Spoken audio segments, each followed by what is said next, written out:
Treating Anxiety by Janiyah Duncan and Mackenzie Fulton.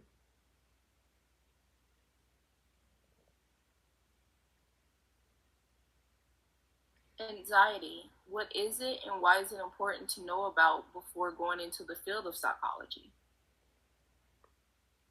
According to the American Psychological Association, anxiety is defined as an emotion characterized by apprehension and somatic symptoms of tension in which an individual anticipates impending danger, catastrophe, or misfortune. Anxiety is a feeling deep inside your stomach, a feeling that something is about to go wrong.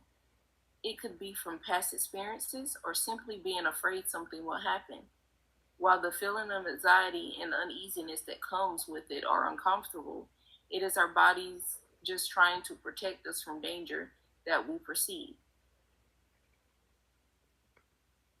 Why we chose anxiety. We chose anxiety because it's very common. It has a prevalence of 19.1% of the U.S. adults. And it is also something we both deal with on a day to day basis.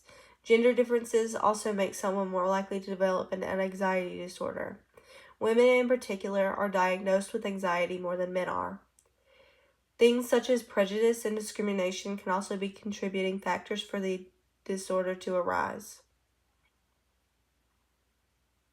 Measurement devices. What measurement devices are used to diagnose anxiety?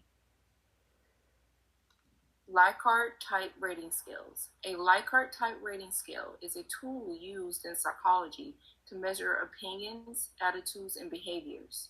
Usually, the scale is fit with 5 to 7 point scales to determine the satisfaction, likelihood, level of concern, agreement, frequency, awareness, familiarity, quality, importance, etc., of the person rating the subject at hand. In the instance of determining how severe someone's anxiety could be, the scale could be used with the frequency 5 point scale. We chose the Likert scale because they are highly adaptable to the needs of the person being assessed. The questions and rating scales can be changed to see what the client is feeling in certain scenarios and how frequently they feel those specific feelings. It can also be used to find how severe the client's anxiety is by forming the assessment to their specific needs.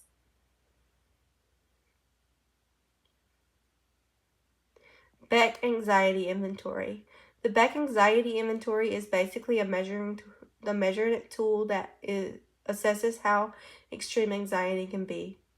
It was initially more than 21 components to this assessment tool, and each component denoted an anxiety symptom, with a patient or client asked to rate on a scale of which symptoms they have been causing issues.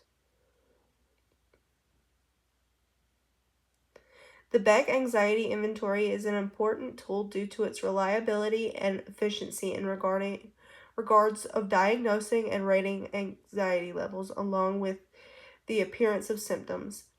And this is a part of a self-reporting tool that is made up of 12 components that aid in uncomplicated scoring.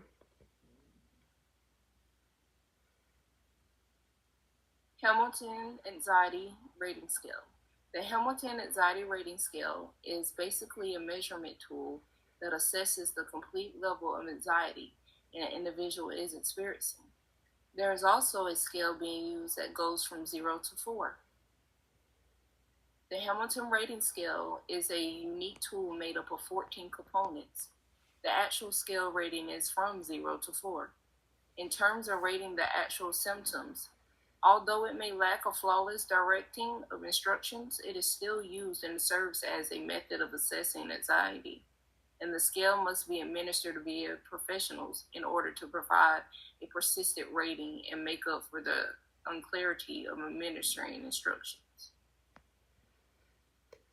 Personal experiences. What it feels like to have anxiety. Personally, I have been dealing with anxiety since I was in high school, and it is something that would constantly make it difficult to carry out my day to day activities at times before I got medicated. It was hard for me to participate in school activities and even hang out with friends after school. Janiyah. Personally, before I was diagnosed, I had days before school where I would get worked up to the point that I would make myself sick just because I was bullied during elementary school. This was in high school. I was undiagnosed until my sophomore year of high school. Now it is better, but I have days where anything can send me into a panic. Mackenzie.